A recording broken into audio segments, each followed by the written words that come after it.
right, well, thank you everyone for joining us this afternoon at our Stories of Stewardship event.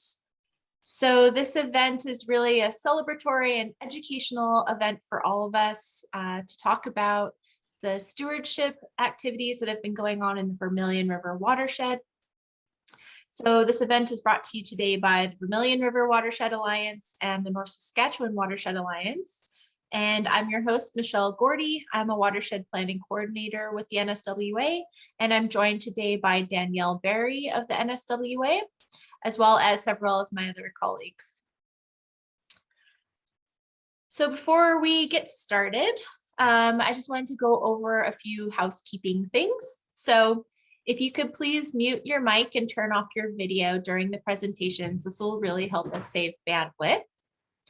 We will also be recording this session and it'll be available to share and watch later on YouTube. So if you go to the North Saskatchewan Watershed Alliance channel on YouTube, you'll be able to find it probably within about a week. We also encourage questions and introducing yourself in the chat. So please use the chat feature in order to do that. And we're also really curious as to how you heard about this event today. So I'm going to go ahead and launch a poll question. So I'll give you just a couple minutes to enter in your to enter into the poll, and then I'll share that and we'll get going.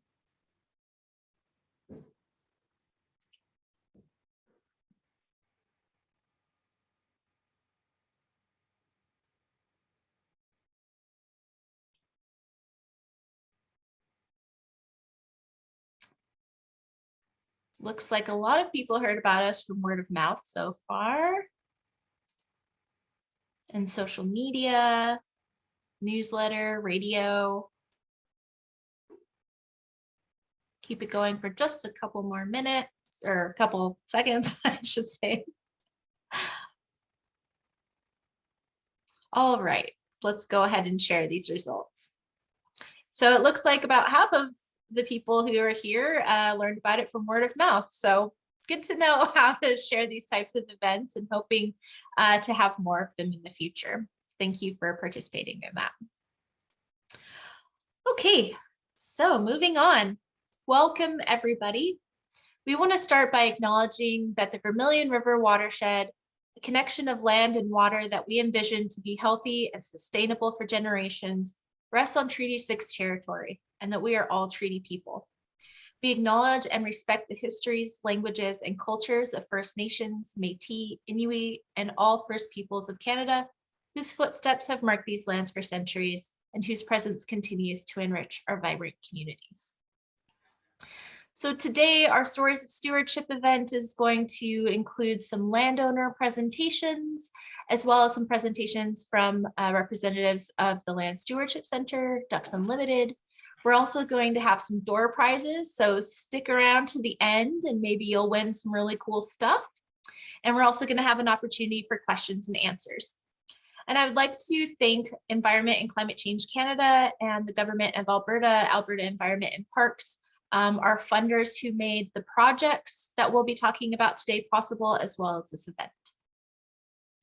So I'd like to start out with just a brief introduction as to why we're here today and what we're celebrating.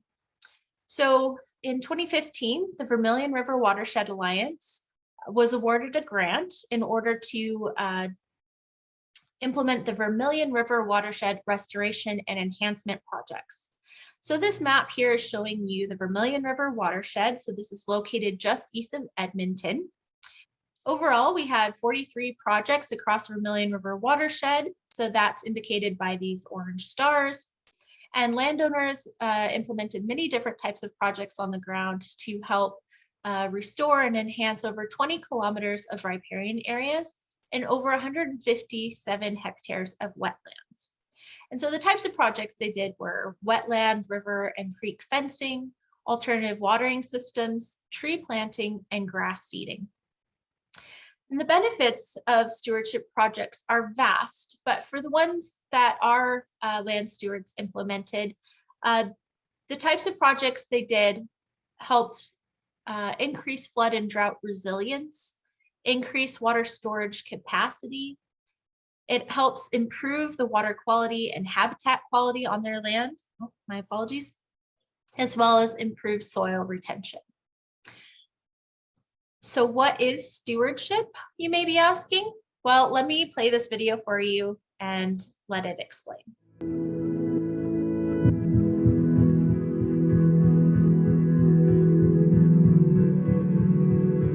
It was instilled in me from a young age to have respect for the land and to recognize how fortunate we are owning land that the Vermilion River runs through. If you take care of the land, it will take care of you. So yes, you may have to put in some effort, but it will reward you if you take care of the land. Everybody has their own idea of what stewardship is. For me, it's a matter of treating the land with respect, understanding that the land itself is a living entity, and don't fight against it. Work with it. Every place is unique. There are different combinations of biodiversity and plant life and birds and animals that are moving through. The more you know about those things about a place, the more you can be responsive to the needs of that place. It's essential that people who are working in agriculture particularly have a foundational understanding and perspective of the idea of stewardship as one of the cornerstones of the work that they do. It's one of the most important professions in the world, and we need more sustainable practices. Technology can help us do that. When you get a landowner that actually takes a look and realizes that it's a win-win, if he takes and puts in a buffer and protects the stream that's coming through there, if he does fencing of the watershed and puts in an off-site cattle watering, both are winning. The environment's winning and he's winning. Real stewardship is when the landowner is involved. The water that gets cleaned and the habitat that gets created, that continues on for many generations. Clean water on one person's land means clean water further downstream. It means cleaner groundwater. All of that stuff is connected, and so that impact will last for generations as well.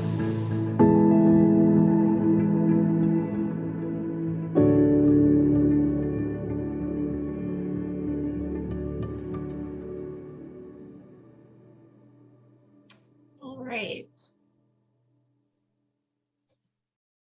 So now I'm going to turn it over to Danielle to introduce our first speaker. Great. So our first speaker is Dr. Natasha Kudrick. So Dr. Kudrick grew up on a farm near Beauval in Alberta prior to obtaining her Doctor of Veterinary Medicine degree from the Western College of Veterinary Medicine in Saskatoon. She currently works as a veterinarian consultant with Feedlot Health Management Services by TELUS Agriculture in Okotoks, Alberta. With her husband, Calvin, they run a small cow-calf herd with a few horses, cats, dogs, and recently honeybees.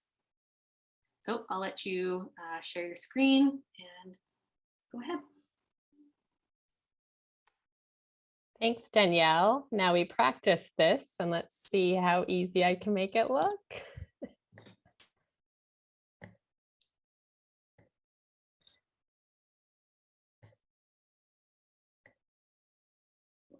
All right, I trust someone will holler if you can't see my screen. So like Danielle said, my name's Dr. Natasha Kudrick, and I'm very honored that so many people showed up today to listen to my story about stewardship. I'm only one part of my stewardship story. My husband, Calvin Lashowski, is unfortunately unable to be here today, but he is an equal partner in this journey. So like Danielle said, I grew up with my 3 other siblings just south of Beauval, Alberta. If anyone knows where Beauval is, I'm impressed, but it is in the, oh, Arnold, you're waving your hand. It's in the county of Two Hills, and the Vermilion River flows through it. So after growing up on my family farm, I moved away, and then something happened that I said would never happen in my life. I ended up coming home to where I grew up, and now my husband and I farm there. And oh, sorry, that's just a photo of Calvin. So that's what he looks like. So like all great stories, my story of stewardship begins a really long time ago. And in fact, it predates my memory. So recently I was home at my family farm, and my sister and I were doing one of our favorite pastimes, looking at photos of when we were growing up. And my sister remarked, gosh, we spent a lot of time at the river. And that's the truth. As children growing up on a farm, we had the ultimate jackpot. And that jackpot was the Vermilion River flowing through my family's farm. It was the ultimate place to explore. We learned how to canoe. We watched beavers and ducklings. It's where we worked on our summer tans, and in the winter where we would compete summer ice skating. So we were very, very fortunate to call the Vermilion River home. And I am so thankful for that. But as growing up, we knew that our experiences were not unique to our generation. In fact, there's 4 generations of my family that have been blessed to experience the Vermilion River. So here in this photo, I have my mother, my paternal grandmother, my brother, aunts, and cousins doing something which our whole family does, which is just enjoying the Vermilion River. So I think this photo, they were having a wiener roast and enjoying an autumn or spring day. Background similar to most immigrant families on the prairies. My ancestors were from Ukraine and they immigrated first in 1910. And it wasn't until the year 1942 that my paternal grandfather, great-grandfather rather, was able to purchase a quarter of land that the Vermilion River ran through, which, even though that was a long time before I existed on that planet, that decision really impacted my life. But not all ancestors were equal, and there was probably one impactful family member, which was my father, Barry, as you can see here in this photo. My 2 older brothers, Joshua and Matthew, are seated next to him, and that's my older sister, Laura Ann, on his lap. So Barry had a diverse career. He was actually an RCMP officer as well as a financial advisor. But the part that I was most proud of was he was a cattleman. And my dad prided himself on being progressive in his cattle practices, as well as being an environmentalist. So from a very young age, I witnessed my father taking care of the land and leading by example how privileged we were to own the land. And with that privilege came a responsibility to take care of the land. And in essence, my dad taught me that if we took care of the land, then the land would essentially take care of us. So as a child, I probably often grumbled at that practice because it meant quite a bit of physical labor, moving cows frequently, moving remote waters. And one of my dad's favorite pastime was planting trees, which for his children, that meant carrying multiple 5-gallon buckets of water to ensure those trees survived. But in hindsight, 30 years later, I'm very, very thankful that my dad taught me those lessons and instilled a passion for environmentalism. So unfortunately, we lost my father in 2016, which was a very dark time for anyone who knew him. But one of the ways I dealt with the darkness is a unique opportunity presented myself. So I was very fortunate to be in a financial position when my father died to purchase a quarter of land from the family estate. Probably no surprise, I chose to purchase a quarter of land that the Vermilion River ran through. And once I purchased that land, I realized I had a very unique opportunity to acknowledge my father's legacy by starting my own stewardship story. So that's what I hope to talk to you in the next couple of minutes of how I got involved in stewardship to recognize my father's legacy that he left me with. So in 2015, when I first purchased the land, this is what it looked like.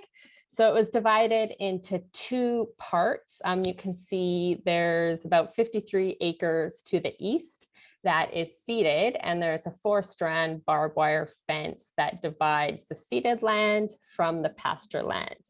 The majority of the pasture land is improved pasture, but the riparian area that follows the Vermilion River that you can see in this photo was native pasture that's never been touched. So when I purchased the land, me and my husband would run about 50 commercial cow-calf pairs throughout the summer on this land. We would do our best to try to rotate them amongst 3 other sections of land. But the reality is we could very noticeably see the impact that the livestock were having on the river. And that was 2 parts along the river where the cattle would cross or wallow, hang out on the hot summer days. And what we would see there is a lack of vegetation, soil exposure, and erosion, very obvious. And it was interesting to see, comparing our land to neighbors that had the Vermilion River flowing through it, we definitely had reduced shrubs and trees growing along our Vermilion River riparian area. So it was quite serendipitous that at the same time, Michelle's organization was offering funding for people to get involved in stewardship projects. So my husband and I decided to apply, and we were successful in achieving some funding to help us. And so what our idea was, is we wanted to fence off about 1 kilometer of the opposite side of the river, so we could restrict the cattle's access to the riparian area. So that was the first part, was getting a 4-strand barbed wire fence following the natural curvature of the river.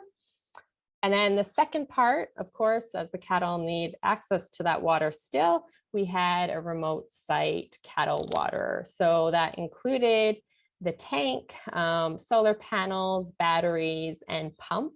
Interesting enough, behind those solar panels, there is a wind turbine, but in, let's see, the 5 years that we've owned it, we've never had to rely on the wind turbine.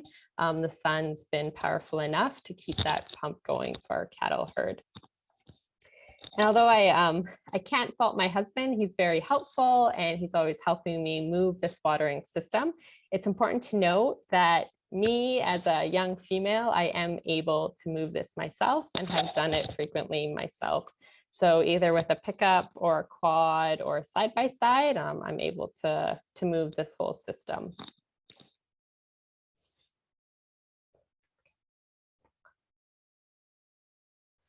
Actually, just going back 1 sec, when we first started the stewardship project, I had in my head that the cattle would have no access to the riparian area.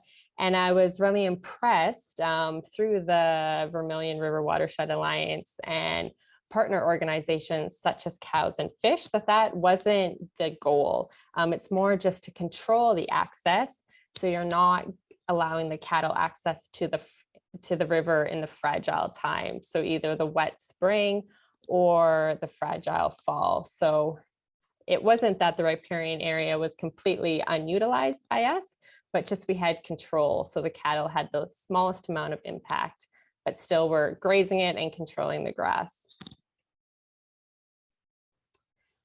On a second note, my husband and I believe that stewardship is a process and a journey which we continue to learn about and advance our operation.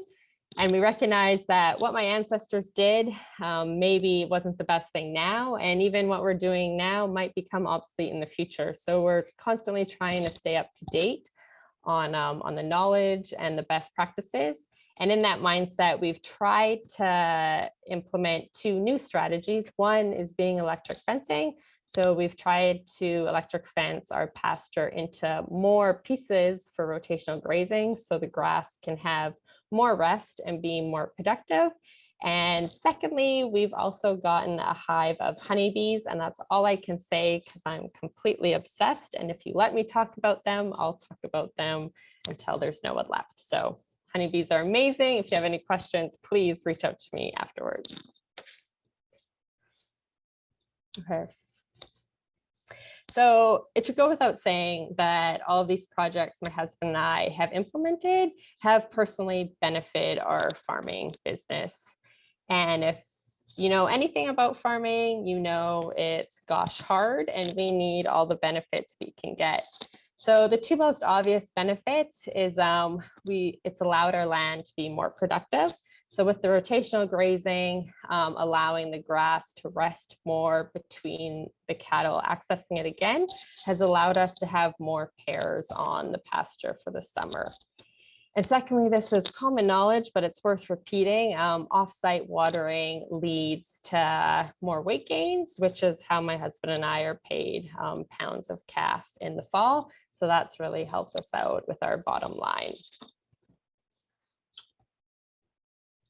But most importantly, with those two economical benefits set aside, it's my husband and my hope that through our stewardship products, we have improved the resiliency of the Vermilion water, particularly during stressful times, which this most recent year's drought was.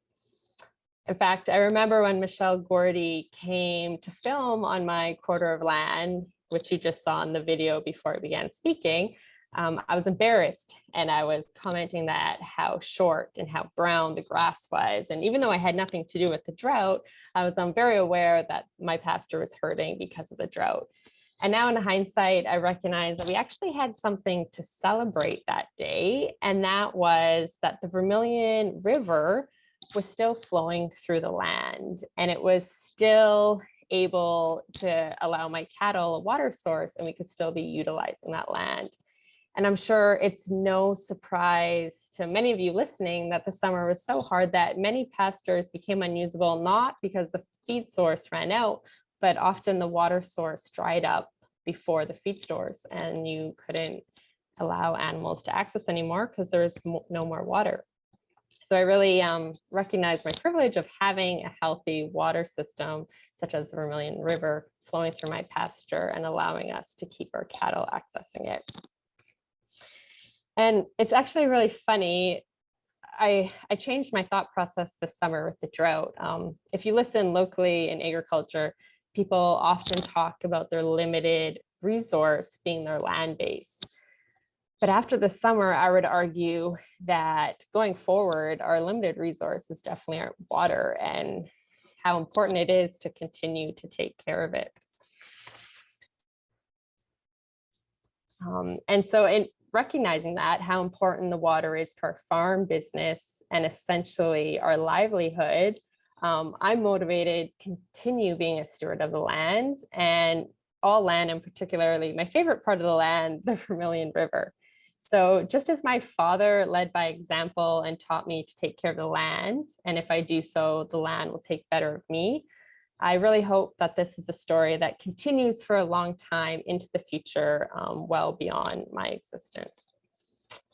So I welcome any questions, but before that, I really need to recognize 3 people that have been supporting me in this journey, and that's Michelle, Danielle, and Mara Erickson, who was involved in the organization previously. So if they don't get enough thanks, in my opinion, so I truly, truly am grateful for those 3 ladies.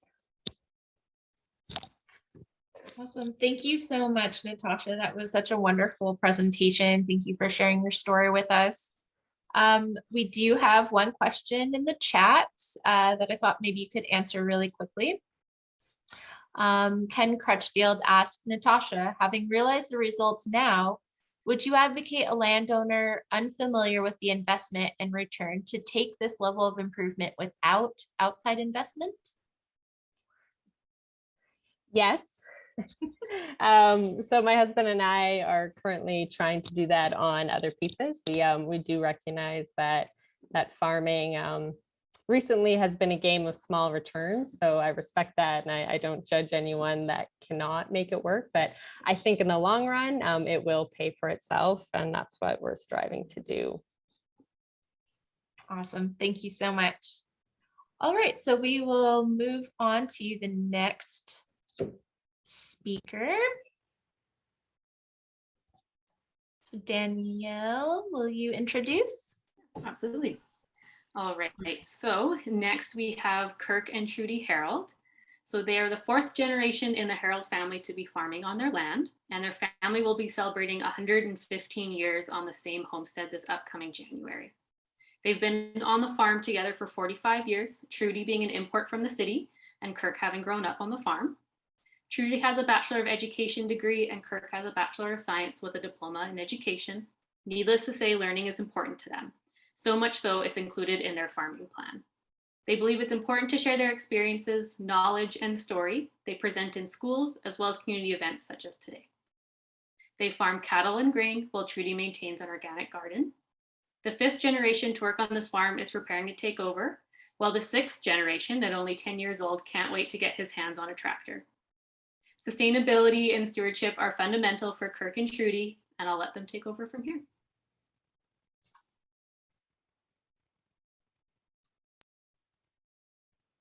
There we go. Thank you, Michelle, or thank you, Danielle, sorry. All right. Let's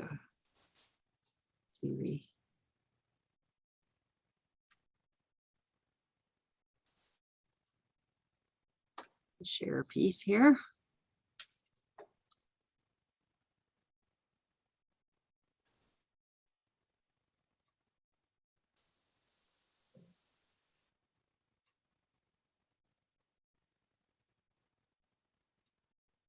There we go. All right, can everybody see that? Yeah, Well, we'd like to welcome you to, good, thank you.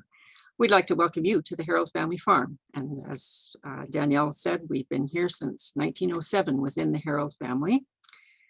Like Natasha, there are very, very deep roots here and people have stewarded this land for a long time.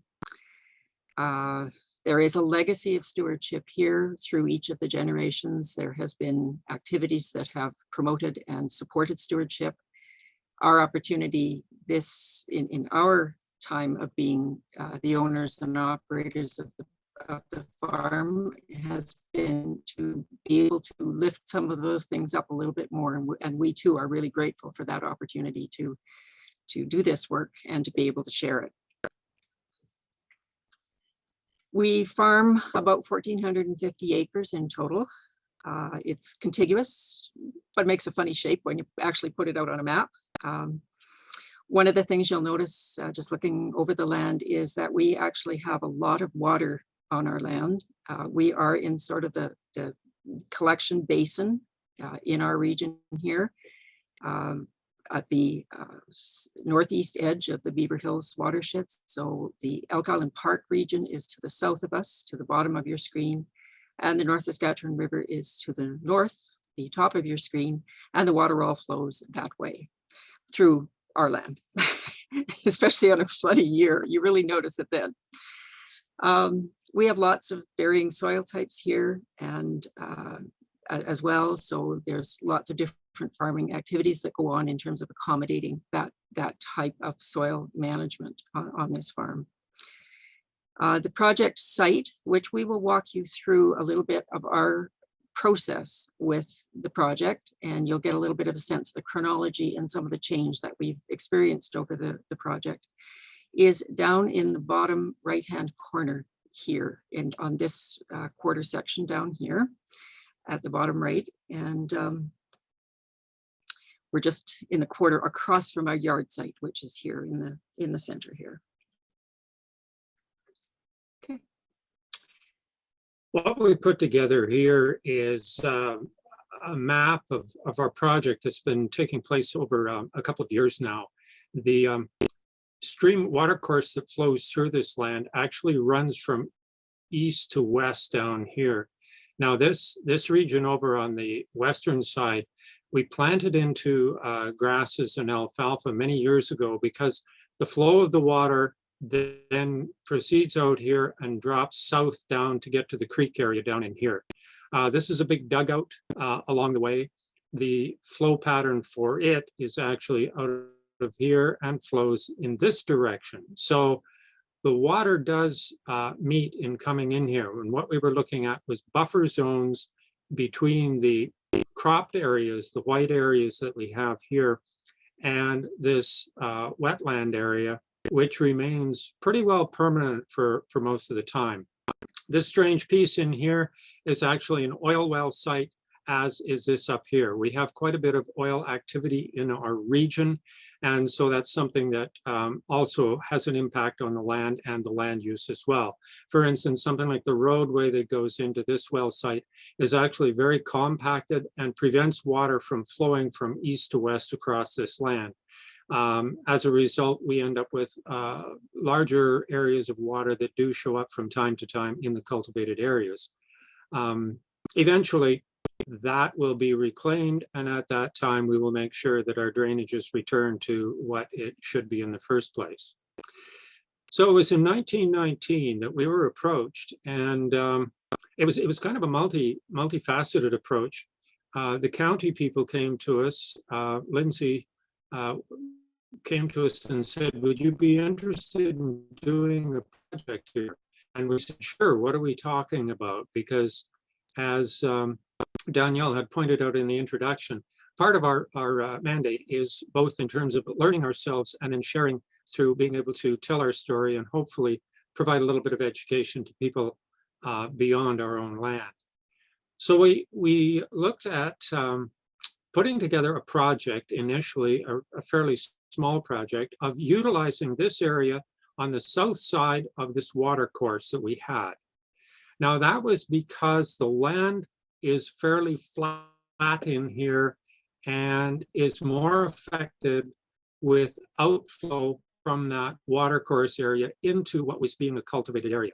This little blue patch in here is actually fairly persistent, and that would be 7 to 8 years out of 10, we could not actually plant a crop in there. So we thought, well, we'll just incorporate it into our project. Initially, we decided that we were going to do this piece in 2 strips. One is a custom blend of a conservation blend here. And you can see down at the bottom in this area, it was a polyculture blend in here that we came up with. Actually, it was Lindsay who came up with that in consultation with several people with regard to results of soil testing and water regime and that sort of thing. The outside area, another 10 meters, was planted into a tame hay blend. The idea there was that we would have a buffer zone between the cultivated areas and the conservation area in along here.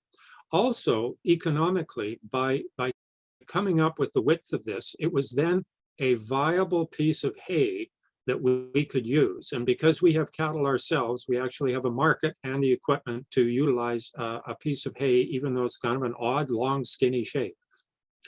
So that was our first project on that site. Yeah, we'll go on here and we might, I'll refer back to this a bit later. This is what that watercourse area actually looks like. It's not like there's a lot of open flowing water in it. This water does move through, but this would be an area in there that would be at probably the widest point. So you can see it's a well vegetated, there are willows growing in it, several different species of willows. And of course, it just teems with wildlife and insect life that goes on in here. So it is an area that could not be used under cultivation unless we want to use our technological hammer and drain the swamp and carry on. We have no intention of doing that, and we haven't had for generations. The idea of the project site area that we had was that in times of higher water table, the seep would come into the soil to the south side of there, and of course through evaporation was leaving calcium sodium deposits here, creating a shift in the pH more towards the alkaline side. So it would really limit what one could grow. Right here we're seeing sort of a volunteer piece of canola in here, and you see that it's not doing too well in this particular piece. That was fairly common, and so that was part of the decision to use this piece of land for this improvement area. Rather than fight it, we're going to make it work better for us as well as better for the ecosystem as it is. To the western end of this project, that blue piece that I talked about is a pothole. And you can see here that it's a fairly well-established low piece that would collect water. And it is only about 10 meters from the edge of that water courseway anyway. And so the decision to incorporate it into our project really was a no-brainer. It was just a matter of seeding around it. We began initial consultations with both the county people and Tanya and Carrie from Cows and Fish came out and started to engage with us in some of the assessments and reviews of the land and the site and so on. So we began to learn more about our site as well from those opportunities. The expertise that these two riparian specialists have is unmatched, and I have learned so much from them, and I'm really grateful for that opportunity. Getting down and getting close to plants has been a love in my life always, and these people have really helped expand that and develop that for me too. Just a note on that, Tanya is absolutely amazing at identifying these plants. I've always had a problem with grasses, and it's kind of like identifying birds. And I think it was Ben Gadd who said, right, there's just another little gray job. And for me, the grass was, oh, there's another piece of greenery. So Tanya was able to point out the differences and the subtle ways of identifying. I still go back to her often to say, Tanya, what have I got here? And so we have a good relationship that way. So when we started looking at prepping for the seeding here, there was things like, okay, we've got a seeder ready to go. We used a Brilliant seeder.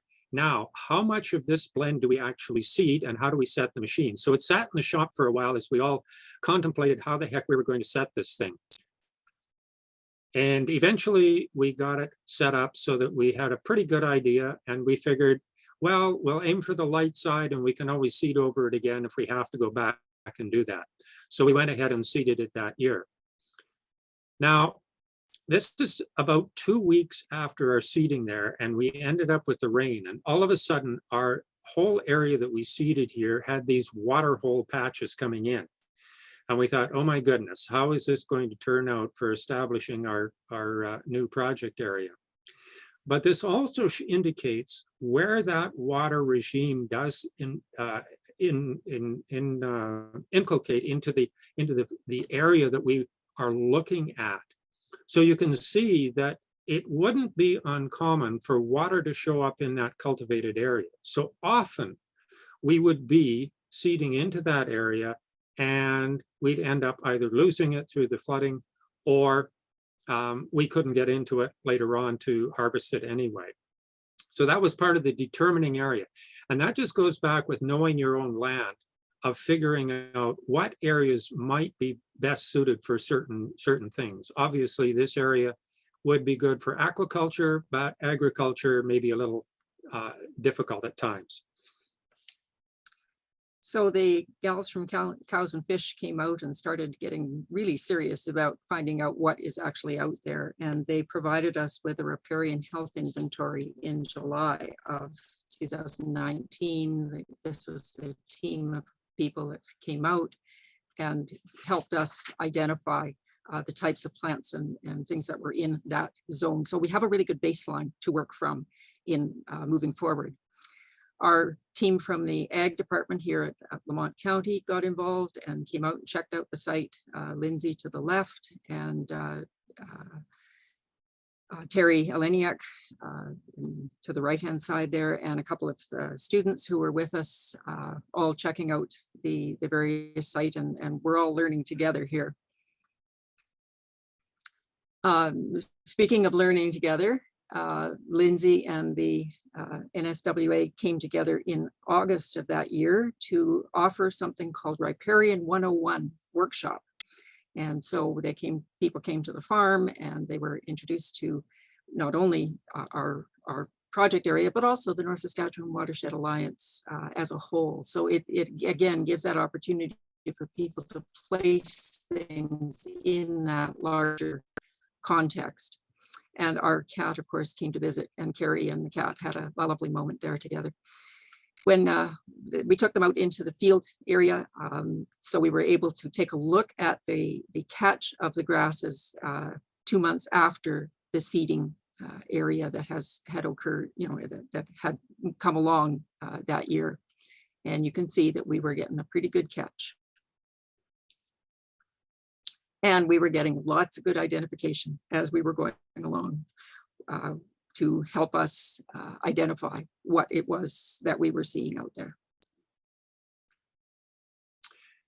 So we're going to jump ahead here to the following year. Obviously, we have a good catch on both the strips that we had. Here again, we're looking at that pothole area from the south, and we're right on the edge of the cultivated area, and so it's a little distorted here, but the distance between us and the cattails is really only about 75 feet. It looks like it's a little further, but we had a really good stand, and unfortunately that year was very, very wet in the spring. In fact, it was so wet that the field adjacent to this was too wet to seed. We could not put a crop on it. And it was the same on north of the run here as well. As a result, in that year, we did no harvesting of the grass on here. It was far too wet. And I did not want to go in and put any ruts or anything into that area. So we just left it at that point. However, with the maturity of the stands, we were able to then discern where the two different strips were. And you can see that here. We have well, actually 4 distinct areas. Down in the very lower left corner and in the upper left corner, you can see the stubble area of the cultivated area. Then the darker green up to that sort of purpley stripe in there is the tame hay. And then from there down to the transition zone and ultimately into the cattail area is the conservation strip that we had in there. So we got a really good stand. We were really pleased with that, to have that establishment there. But as I say, it was not cut, and so it was just left, which was great because there were lots of habitat there for birds, insects, and the like to carry on. This is what it was like on the north side of that run, which is where we had proposed to have the second part of the project put in place. We were going to again seed in a strip along that edge, but as you can see, it was extremely wet. And at that time, you can see even the volunteer, whatever that is, was drowning out and dying as a result of excess moisture. So that whole idea of putting another piece in 2020 was put on hold until the following year. This just gives an indication of the previous year's thatch showing through. This is in 2021, of course, and you can see that the regrowth is coming along. One of the things that leaving it that year with that thatch on was it did collect snow and it protected it, which also provides a great subnivean space for protection of insects and amphibians and that sort of thing that would be down underneath there. So in 2021, we're looking at that and going, yeah, we still have a really good piece here, and we were going to carry on. So we did a review of that site. This would be in, it was in June 8th of 21 here. And Tanya came out and was, observing how things had carried on and what we were doing. We had a new project coordinator here from the county. Brett came in and took over Lindsay's position. And so we were introducing him to the idea of what the project is. He's very enthusiastic about it, and it's great to have people on board that way. We were able then to look at our second project site on the north side of that watercourse way. And so again, we used a Vermilion seeder. And this one, we are seeding in a reclamation blend of just 4 grass seeds. As you can see here, we have 2 wheat grasses, a needle grass, and sand drop seed. This is just a standard reclamation mix. We're trying out different mixes to see what works. As everyone who plants hay knows, you always plant a polyculture and different things will show up in different places, but that's what you want, is to let the ecosystem and environment determine what you are going to get in various places. The drop seed, sand drop seed, as many of you probably know, is actually used more on sandier soil for prevention of wind erosion. So it may not be one that will really take in this particular area, but it was part of the mixture that we were using. To the north of that area, we had also planted in the 23 acres of tame hay as a production area for ourselves. In later July, Michelle and Dan came out to do some filming, and we had a wonderful day out in the site, and getting to, you know, just experience things from Dan's perspective as a person, you know, looking at the site as a brand new person too. So that was really interesting to have that opportunity. There's Dan playing with his drone, and he is extremely good at that. He's a great pilot. As Michelle will attest, he can capture you when you don't even know you're being captured.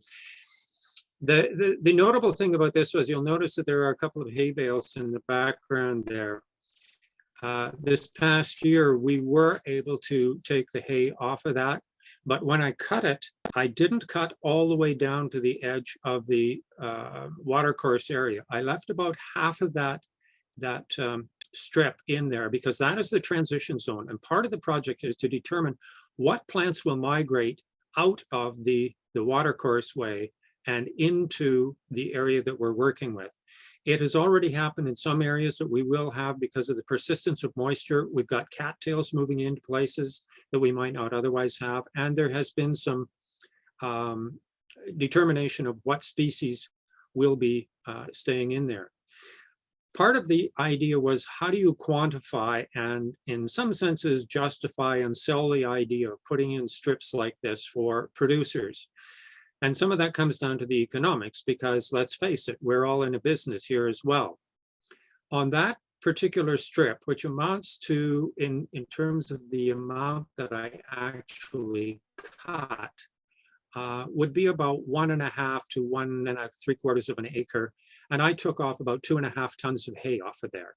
So I thought that was a pretty good piece for a piece of land that previously, had I been trying to grow a cereal or an oil seed or a pulse crop on, would have been pretty dismal in its production. Here we have a perennial crop with minimal inputs on it, and we can still have that production on it. The other thing is that we delay the cutting on this as long as reasonably as possible, so that the nesting birds can get through there and fledge their young before we take that crop off. So it is a part of the management of it is part of the habitat management as well.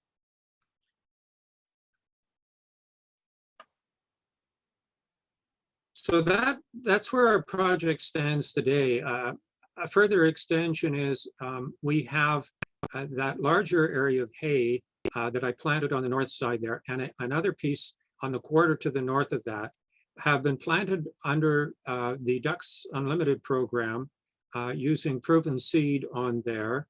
And we've also, on another quarter, gotten into planting a pollinator strip. Now, this last season was not a particularly good year for establishment, so we're going to wait to see how much we are actually able to see what happened over this next year. Because of the drought conditions we had starting in July there, much of the grasses may survive and get through till germinating next year. Some of the legumes might not make it, but we don't know yet. However, that remains to be seen.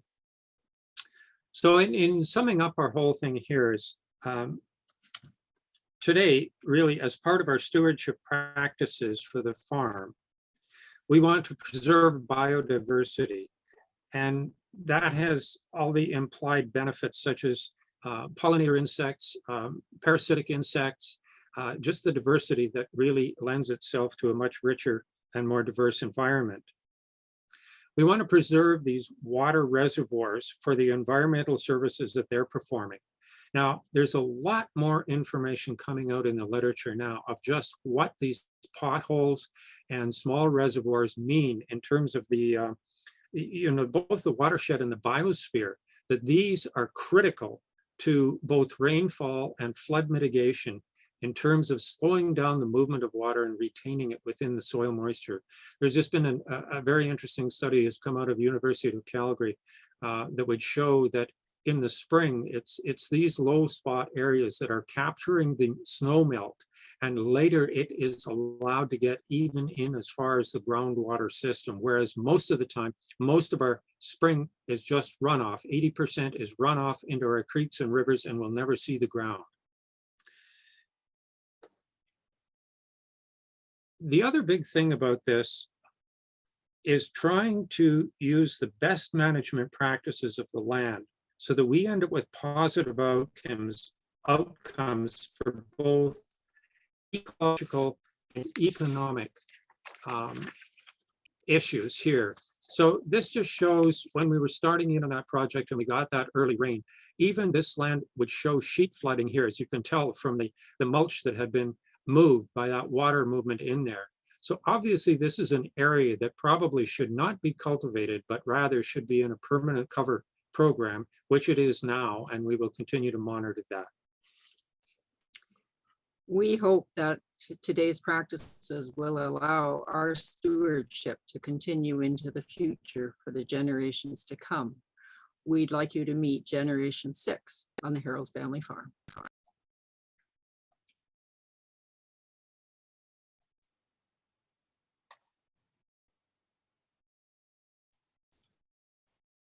That's great. Wonderful. Thank you so much. That was such an excellent example of your project and your stewardship on your farm. Thank you so much for sharing with us. Danielle, I believe there might be a question. Is that right? Yeah, absolutely. So where did it go? Okay. There we go. So from Mildred, do you use no-till agriculture? What about having cattle grazing or holistic management? We are in the process of, we have the capability of no-till. It is really dependent on the conditions under which we are working. Much of our land is very heavy clay soil and sometimes doesn't really allow for a decent no-till. And in these last few years, one of the things that's happened with the excess moisture that we've had has been a real compaction of the soil. And so where we can, we do use no-till. That doesn't mean that we can use it all the time on all the places.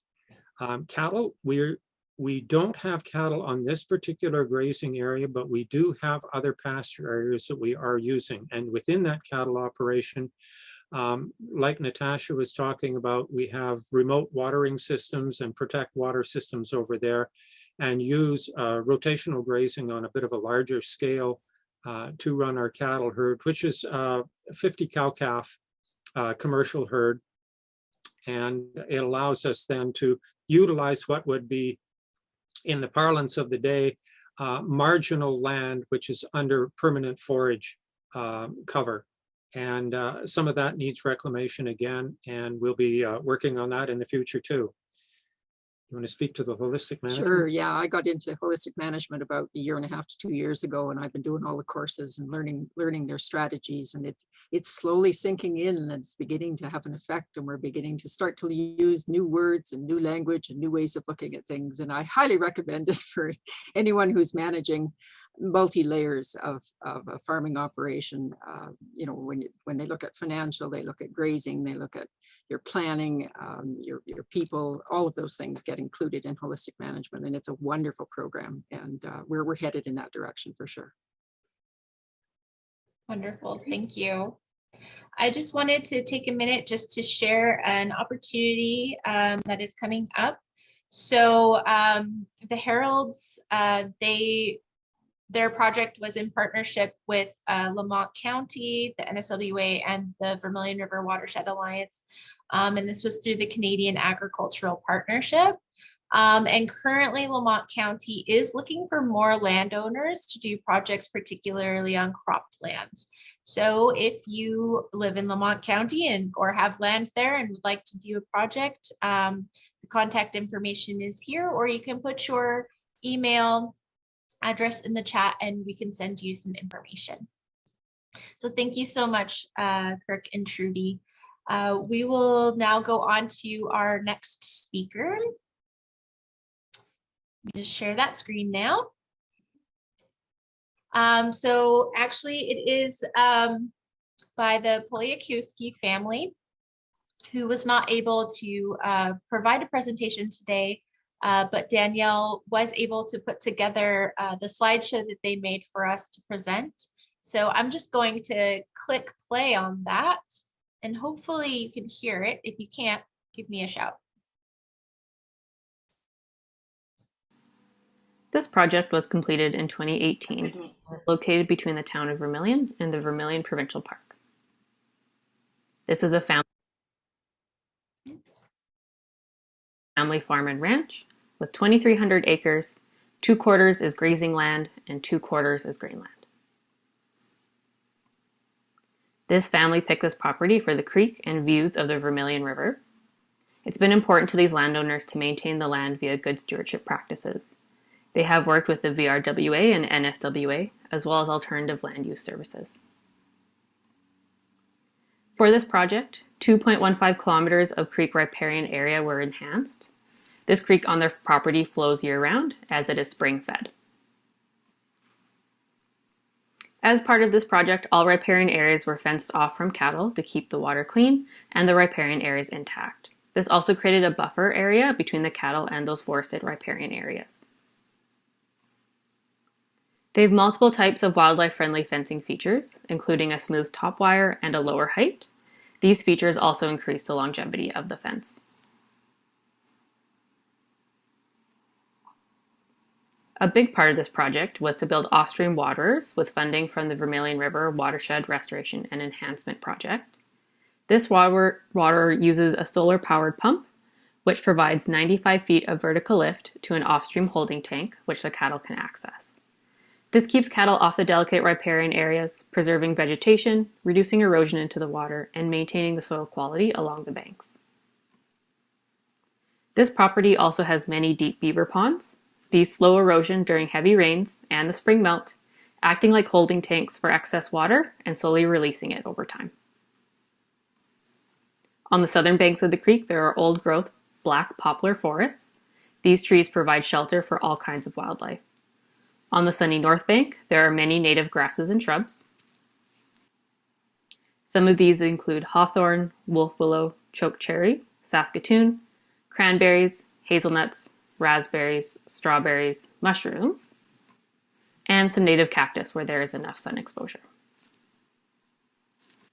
Another part of maintaining this riparian area includes replanting trees after beaver damage. Almost 1,500 trees were planted over 3 years. Trees help the creek banks with erosion and is another way to keep riparian areas intact and healthy. They have many aquatic species living in the creek, such as fish, frogs, and salamanders. This creek not only provides water for the cattle, but also clean water for the kids to explore and play in. This landowner mentions that they want to make sure every drop of water on their property that eventually flows into the Vermilion River is as clean as possible, not only for their family, but for everyone.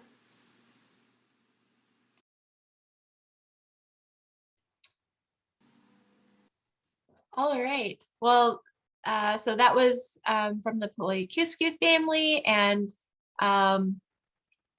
it was a great example of another stewardship project. I'm so glad they were able to share that presentation with us. Their kids are way too cute. And also a lot of those pictures reminded me of Natasha's presentation earlier about always playing in the river and exploring. And I think it's such a great opportunity to have as a child. So Now we're going to switch gears and we're going to go from listening to landowner stewardship stories to now learning more about stewardship opportunities. So we're going to now introduce Kelsey Norton. Go ahead, Danielle. Right. So Kelsey Norton started her career with fieldwork, and gradually networking with many memorable associates has led her into various sectors of the industry, such as laboratory, forestry, and education. Having a broad foundation of experience has given her a passion for aquatic ecology, environmental education, and conservation, giving her the expertise to engage and collaborate, which she can ultimately turn into progressive action. Oh goodness, it's like not talking, Kelsey talking. So thank you so much, Danielle. I'm gonna share my screen here. Right, nod your head, Michelle, or anyone if you can see it. Okay. Awesome. Yeah, so thank you all so much for joining us today, and thank you for having me able to present at your Stories and Stewardship webinar. So a little about me in my more of my professional area with Land Stewardship Center. So I am the outreach coordinator. So social media is the majority of what I am doing right now. So historically, that used to be a lot of in-person events and whatnot. I'm sure we all miss those days, but I also do write articles for our newsletter. And well, nowadays, I guess, in-person workshops and stuff like this. So if you do also hear me say LSC, that's just our organization's acronym. So a little bit about our organization, just to start off, as you can see, we are celebrating our 25th anniversary. So that's kind of exciting. So I actually got the great opportunity to interview the 3 founding members and kind of hear about their stewardship legacy. And yeah, it's really exciting to see how an organization came to be and get their insight on it. So look forward to that article soon. And we are also going to be redoing our website. So small but mighty team, as most sometimes are. So executive director, communication, and program coordinators. But being a nonprofit is not always easy, but we work together in different sectors. We work with government on some of our operations to other nonprofits. So we fundraise, we sell resources, as well as have fee-based services as well. Yeah. So at the time when LSE was first forming, the thought around conservation and biodiversity was kind of a rare kind of word that not a lot of people kind of heard about. So that kind of went into the hand of land trusts, conservation easements, and stuff like that. So these people kind of came together and realized, there was more work to be done with landowners, communities, and to see that bigger picture of environmental sustainability and manage that natural capital. So natural capital being land, air, water, and biodiversity. So the new thought was, people need to live on the land, yet it needs to be sustainable and, in order for future generations to take advantage and also do that. So our mission at LSE is to work with people and improve that understanding of healthy ecosystems. We want to support grassroots communities, stewardship efforts, and encourage the development of practices and policies that support sustainable resource use. And I'm sure we've heard this word quite a bit already. So stewardship is an awesome word, but this comes back to giving landowners, organizations, and communities like the right tools to be that ripple in a big pond and ultimately to do the right thing. So sharing knowledge and creating that community of practice is key.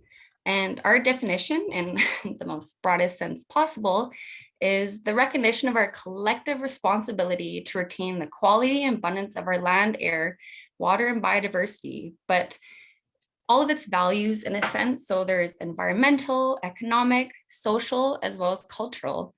And I'd like to ask actually all the participants that are here today. So do you actually consider yourself a steward, and why would you? So do you have kind of a passion in like a certain sector? So mine kind of being mentioned, like aquatic ecosystems, like, wetlands are my kind of big passion. So they're unique, they're beautiful biodiversity hotspots. So yeah, it'd be great to hear what kind of drove a lot of, participants today. So what made you become a steward? Was it, yeah, someone else that brought you into it? Was it school? So yeah, I'm gonna keep presenting, but I think it would be great to reflect on that once I'm done. So how does land stewardship do it? So partnerships are a huge part of what we do, from all levels of government, individuals, kind of you name it. Tools, services, programs, or how, start to develop a need or assess the need. And we collaborate, development of practices. Not only do we support provincial kind of initiatives, but as well as national.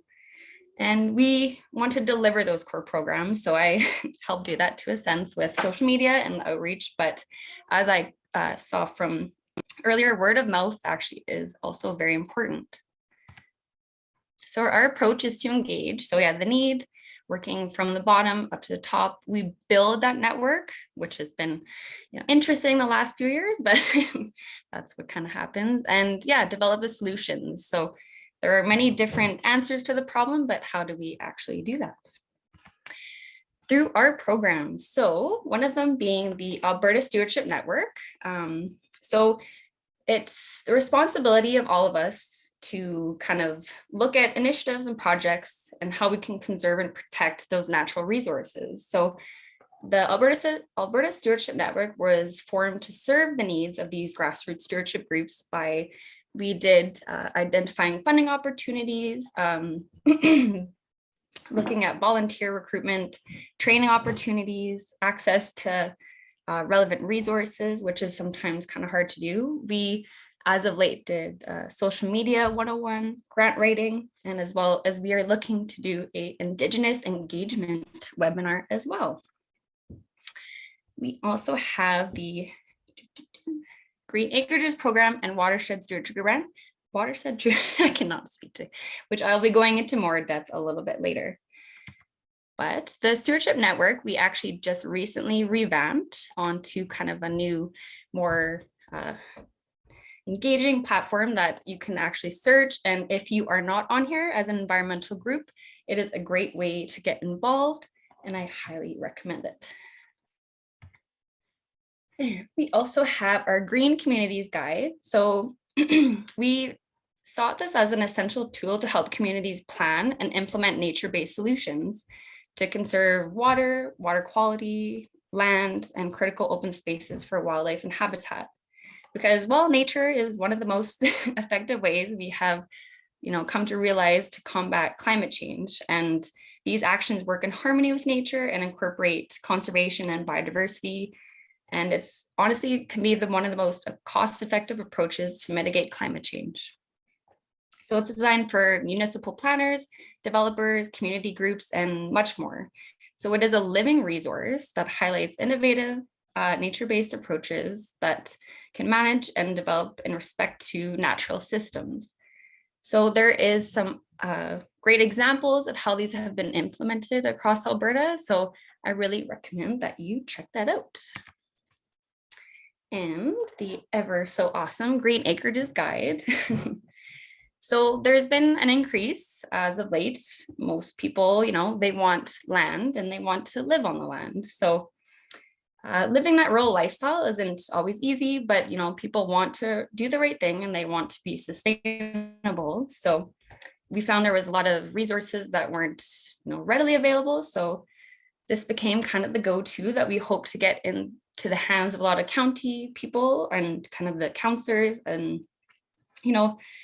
not only so for acreages, but hobby farms and recreational properties as well. So in the top left here, there's the guide. So it's a binder. It has 22 chapters.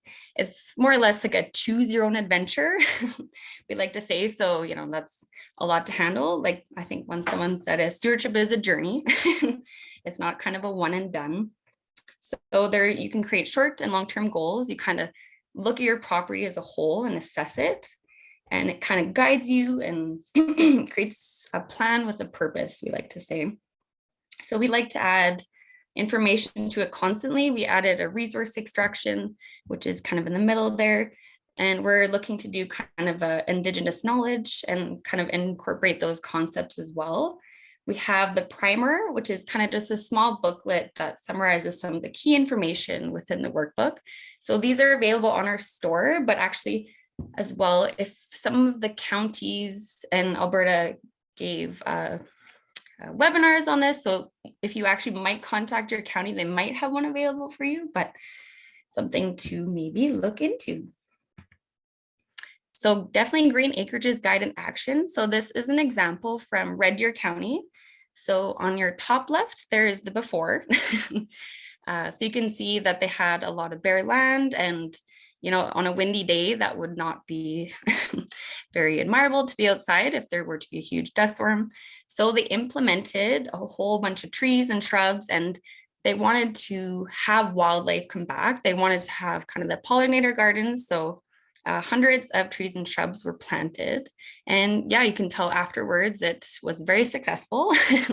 And, it's not only does it create that habitat, but it also increases your property value as well.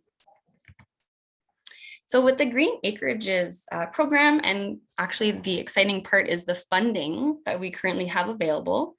So our program coordinator currently is Melena McWatt. Her information is just at the bottom there.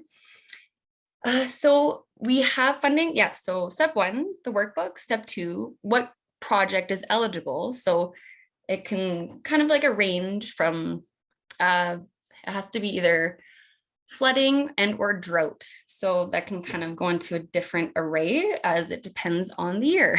So as you can see, so shoreline remediation, erosion reduction, exclusion fencing, offsite watering, that's kind of a lot of the landowners were excitedly talking about. So this incentive program is a 50-50 match up to a maximum of $2,500. So it's kind of a great cost share basis that we're excited to be able to share with property owners and incorporate a lot of these beneficial management practices. And so far we have 13 projects that have been approved. A lot have already been completed by 2021, but there is still funding available. The most common ones are riparian enhancements, as well as rain gardens, bioswales, wetland enhancements, and the exclusion fencing to keep livestock out of the sensitive riparian areas. So if you are curious, please do write down Melena's information, and I will, if not, I have my information at the end as well.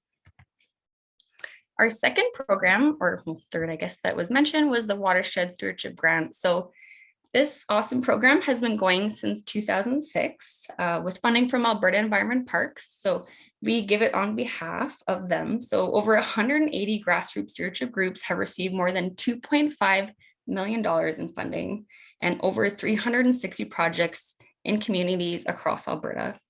So we do this on the Water for Life strategy, which is similar to the NSWA and kind of their Water for Life strategy, which is the safe, secure drinking water, healthy aquatic ecosystems, and a reliable quality water supplies for a sustainable economy.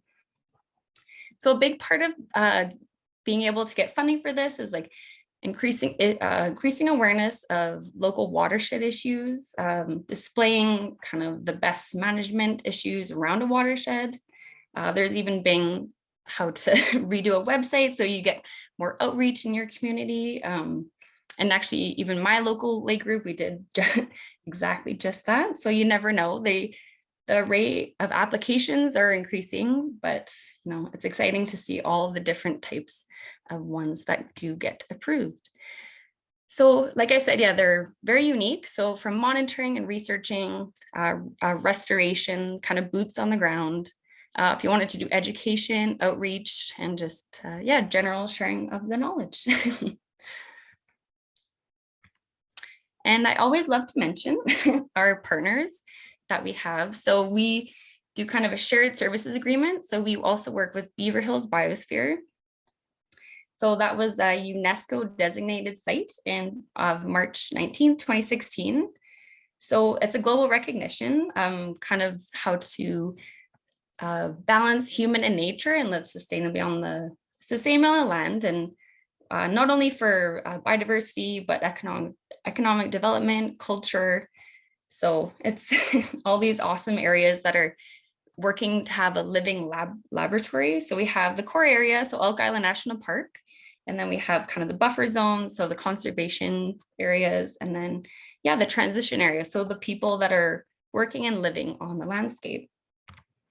And one word that I have never heard before, and I don't know if any of you have either, but so ecosystem services are the benefits that humans receive from nature. The benefits can be from food, clean water, mitigating climate and floods, water quality, cultural services. So I thought that was kind of a really interesting thing to learn about. So they've been working into conservation markets, which it's like ecosystem services that take place with the goal of improving or maintaining environmental quality or minimizing the degradation. And yeah, they partner with ABMI, so Alberta Biodiversity Monitoring Institute, Alberta Innovates, as well as the University of Alberta. And I obviously can't help but mention to connect with us on social media, as I do all of that. So we do have our grassroots newsletter, Facebook, Twitter, and we are new to Instagram. So feel free to follow us on all of those. And if you want to connect with us or connect with me directly, feel free to send an email to kelsey@landstewardship.org. And thank you. Wonderful. Thank you, Kelsey. I know that somebody did mention their stewardship in the chat. Mildred says, I'm a soil steward. In Edmonton, I concentrate on education and modeling good practice in a community garden and by doing guerrilla gardening in my neighborhood. I'm getting into native plants, indigenous practice, and permaculture. I support no-till agriculture to the extent possible in the city. So that's pretty awesome. I've been seeing a lot of community gardens. So those are always exciting to see. And soil is a very underrated part of the ecosystem. So that's awesome. Yeah, definitely. Does anyone have any questions for Kelsey? If so, please put them in the chat. In the meantime, I'm just going to move on and we will introduce our next speaker. So our next speaker is Brian Walters with Ducks Unlimited Canada. So Brian was born and raised in Vermilion. He's been implementing programs for Ducks Unlimited Canada for 9 years. He was raised on a farm south of Vermilion and is still actively involved in the livestock industry. He's also been part of the VRWA for several years. All right, go ahead and take it away, Brian. If I can find this somewhere here.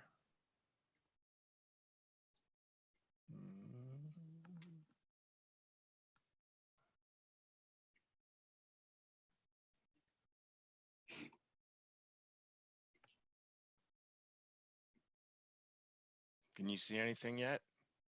Nope. Oh, good. Let me see what I've done wrong. Are you able to click share screen on Zoom? Yep. There you go. Okay. You can see your desktop now. Okay, I just got to grab this. Bring it over, and there it is. I'm only seeing the desktop. Well, I want to come up. You may have to just switch screens that are displaying.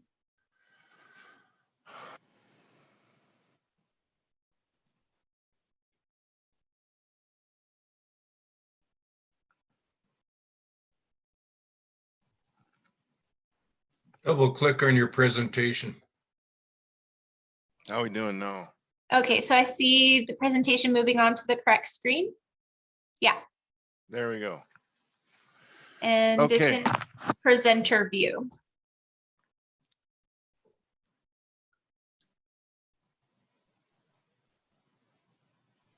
There we go. Wonderful. Oh, that didn't take too much.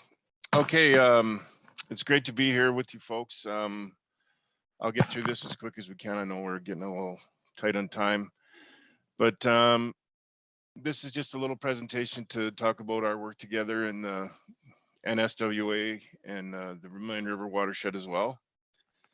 So just a little outline why wetlands, and I know it's been talked about earlier, but we'll go through them a little bit. Wetland restoration defined as we do it through DUC. The process of wetland restoration, a landowner incentive program we have, some accomplishments to date, and then just a summary. So I think we all know that wetlands are a natural solution to many watershed priorities. It's been talked about by everyone here that they provide habitat for hundreds of species of wildlife, from insects to mammals. They're just a powerful carbon sink. I know the Herald's talked about the water filter component of them, how they help to mitigate floods and droughts. And also these wetland restorations we've done helps protect infrastructure for municipalities, and of course the drinking water for livestock. So I think we all know that up to 70% of prairies wetlands have been lost already. And I know Mr. Herald talked about the loss of small wetlands and how critically important they are, and they're a huge focus for us here at DUC, and their restoration we believe is paramount. So our real focus is restore the natural hydrology and function of these small seasonal wetlands. So wetland restoration, well, our definition and our business of restoration is really important. So, and why is important to the watershed? It's health and function, and the benefits to landowners and stakeholders. So we'll talk about that for a little bit here. So what is a drained wetland? Well, we believe it's any permanent, semi-permanent, or seasonal wetland that is mechanically drained. So this example is in the county of Vermilion River and is a project that we completed. And as you can see down here in the corner, 40 years ago, the ditch was dug to drain this sluice so the farmer could hay the wetland. And it's just was getting so rough in there that it wasn't feasible anymore, and the beavers are plugging up the deal. So we made a deal with them to restore the wetland to its natural hydrology. And we'll show you a picture of that in just a little bit. So restored wetlands, it's amazing how quickly they recover once they are restored. And the emergent and riparian vegetation recovers over 1 or 2 years. I've had them in the middle of cropland that we've plugged up these ditches, and by the next fall there's cattails growing in there with the water. It's amazing how they come back on their own. And once these ditch plugs are established and vegetated, the risk of erosion or them washing out is almost nil. And over the 9 years I've been doing this, I haven't had any washout. And for larger ones with a larger drainage area, we use engineer designed control structures, and they require very little maintenance. So this example just shows up in the top a freshly made ditch plug, probably the fall before as it's melting in the spring here. And here's a picture the next summer of how it's recovered, and you wouldn't hardly know that it was ever gone. And that's really a goal of ours as well. Here's an example of an engineered rock weir structure. Once the system reaches its full level, in the spring primarily, or in wet years, some of the water will flow over the structure and carry on its way. So in terms of the program that we use primarily is a 10-year wetland restoration lease. So we go in and do our thing, whether it's just myself or the engineers. Once it's restored, it can no longer be tilled or drained or infilled. The landowner can hay it, graze it, no need to fence it out. That's not the thing. It's just to restore the wetland. We base the landowner payment on the fair market value of the land where the wetlands is situated, and he's paid on the actual restored area. So 50% of the payments up front, and then the remaining 50% is paid over 10 years. And we kind of rely on a forever clause. And, you know, once the 10 years is up, we believe that wetland is protected under the Alberta Water Act.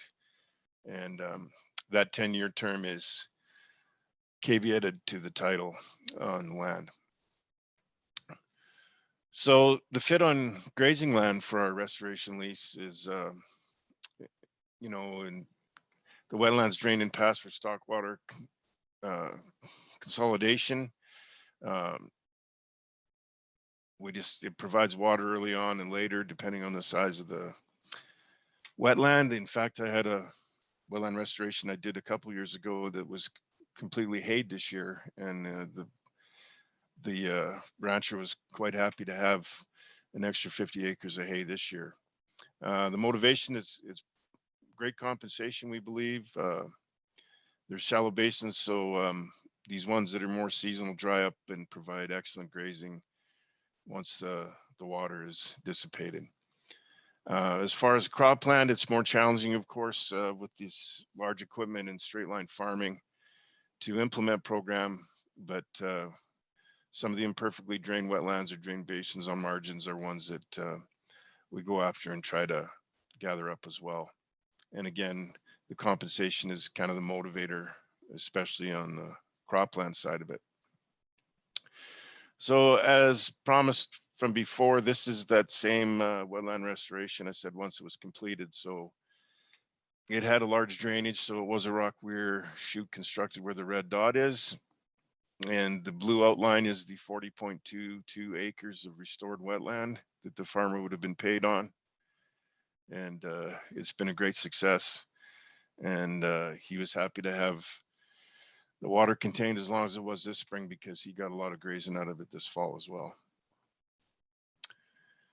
So now we'll go and talk about just kind of DUC's involvement throughout the watershed over the years. So over the last, 62 and 83 years, there have been 488 projects from DUC in the North Saskatchewan watershed, just about 103,000 acres of wetland, either protected or restored, and almost 22,000 upland acres. This shows the projects, I guess, in the last 10 years. So you can see there's been about 69 projects over just about 1,100 acres of wetland and 9,000 acres of uplands. So here it is again.